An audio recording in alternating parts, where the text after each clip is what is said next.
निकाल बदल शक्य आहे. अमेरिका नॅशनल इंटेलिजन्स संचालिका तुलसी गबाड यांनी आता मोठा वक्तव्य केले. तुलसी गबाड यांचं वक्तव्य हे अमेरिकेतल्या EVM संदर्भातलं आहे.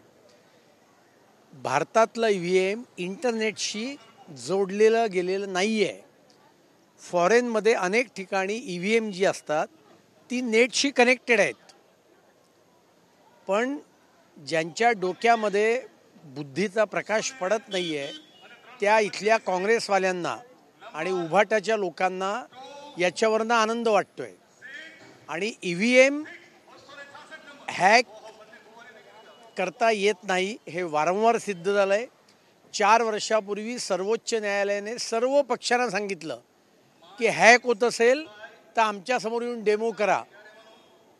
कोणीही डेमो करायला गेलं नाही आणि त्याच्यामुळे EVM हॅक होत नाही.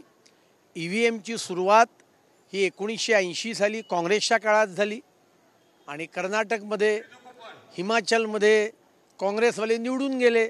ते EVMच्या माध्यमातूनच गेले आणि त्यामुळे साप म्हणून भुई धोपटण्याचा प्रयोग त्यांनी करू नये एवढंच मी त्यांना सांगेन. काल आदित्य ठाकरे स्वतः म्हणले की जे पंतप्रधान नरेंद्र मोदी यांचे जवळचे आहे ट्रम्प त्यांचे देशाचे इंटेलिजन्स असा रिपोर्ट देत आहेत. तर म्हणूनच मी सुरुवातीला म्हटलं की ज्यांच्या डोक्यात बुद्धीचा प्रकाश पडतच नाही त्याला काय करणार. आपल्याकडचं EVM इंटरनेटशी कनेक्टेड नाही आहे. पण आदित्य ठाकरेंचा आणि बुद्धीत प्रकाश पडण्याचा काही संबंध आहे का आता असा मला प्रश्न पडायला लागलेला आहे.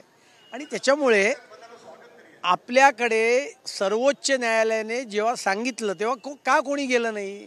कारण EVM हॅक होऊच शकत नाहीत. आज कांदिवलीमध्ये आदित्य ठाकरे परप्रांतीयांसोबत मराठीची पाठशाला सुरू केली आहे.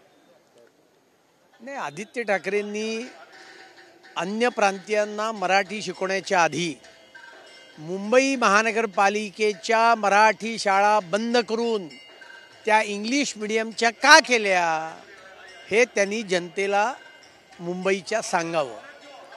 हा केवळ आणि केवळ मतांकरताचे उद्योग चालू आहेत.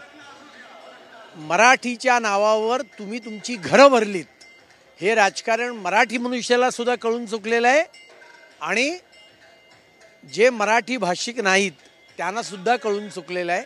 आणि त्यामुळे उभाटाचं खरं स्वरूप हे आता मुंबईकर जनतेसमोर आलेलं आहे.